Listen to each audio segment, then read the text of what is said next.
Hi guys, 2023 presidential election has come and gone and was rigged in the favor of Bola Ahmed Tinubu, but there is a question, which is, can he handle the bad situation in the country at the moment? Guys, without wasting much of our time, make una watch this video and hear it from the horse's mouth. And don't forget to share your thought with us.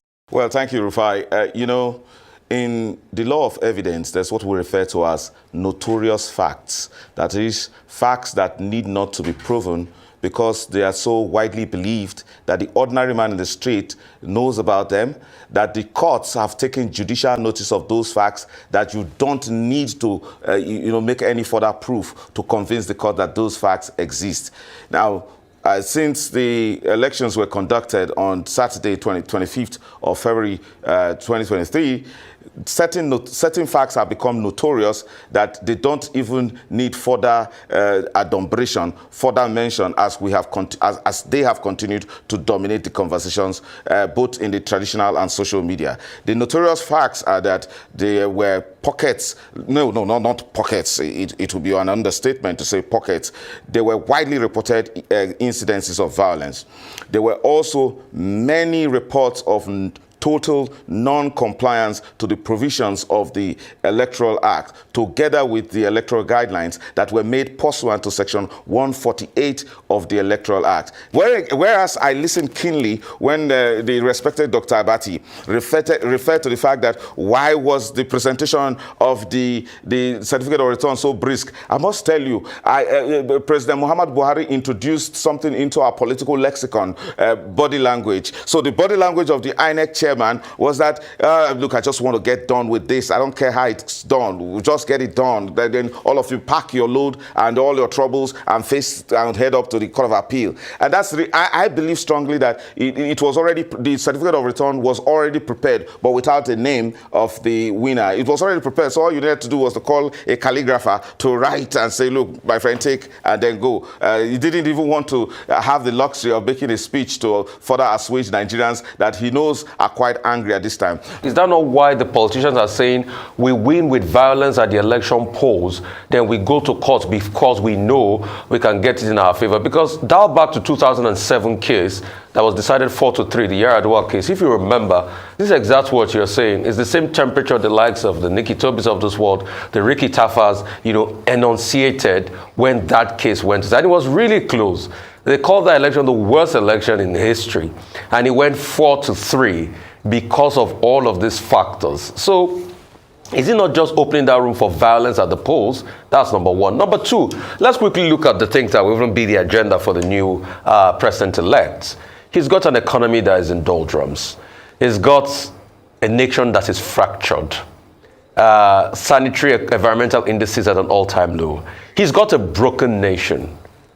What will he do to fix the pieces of this broken nation as we speak? I said it before. President-elect Bola Ahmed Tinubu should tomorrow start visiting the people he needs to visit, the way he did when he won the primaries of the All Progressive Congress against the will of the powers that be in that party. He should do that. Reconciliation. Immediately after the Civil War, you remember the 3 R's that General Yakubu Gowon promoted. Reconciliation was principal in addition to reconstruction and rehabilitation. Reconciliation at this time, Nigerians are not happy.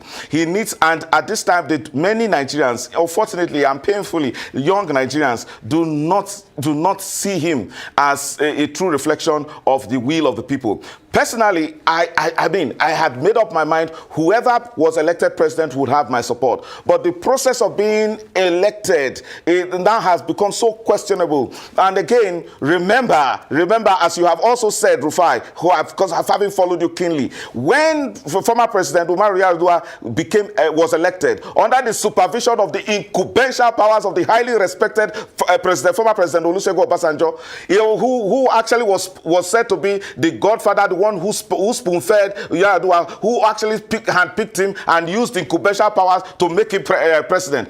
The man was sincere enough. And again, because I would answer your question in one word, sincerity. The man was sincere enough to say, look, well, I'm president today, but I know that the process that made me president was so faulty. I was reading with a lot of malpractices and corrupt practices and, widespread violation. Do you think Bola Tinubu will say that? Yar'Adua as president. And that is what we are calling him to do. That is what we are asking him to say. Look, you talked about the perception right now of the Supreme Court, which is low. The perception is so bad that I am not permitted by broadcasting standards to mention the words that Nigerians bandy in social media with regards to describing the Supreme Court. What the Supreme Court needs to do to redeem its image is to act sincerely, is to look at facts and call white, white, black, black. And that is what is expected. You are asking about the president-elect. What is expected of the president-elect is to be sincere enough to say, look, things are not supposed to be, things are not okay. Nigerians are not happy with the outcome of this election. He will have to take the course of the former president, of blessed memory, that, look, there has to be reforms, widespread reforms on the Electoral Act. And then he has to make a commitment to submitting to the fact that the judiciary, the decisions of the judiciary should not in any way appear to be influenced, but that they reflect true justice. In the ultimate, we need to have an enduring country.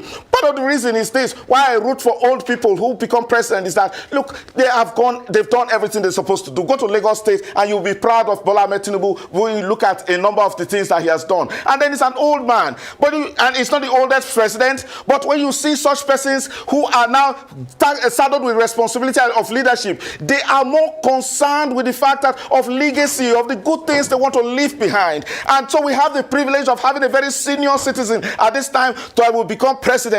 If he eventually becomes president, he should be fixated. Right. He should be dominated with the thoughts of what can I leave behind that will make this country better. Those are the issues. Thank you very much for your passion.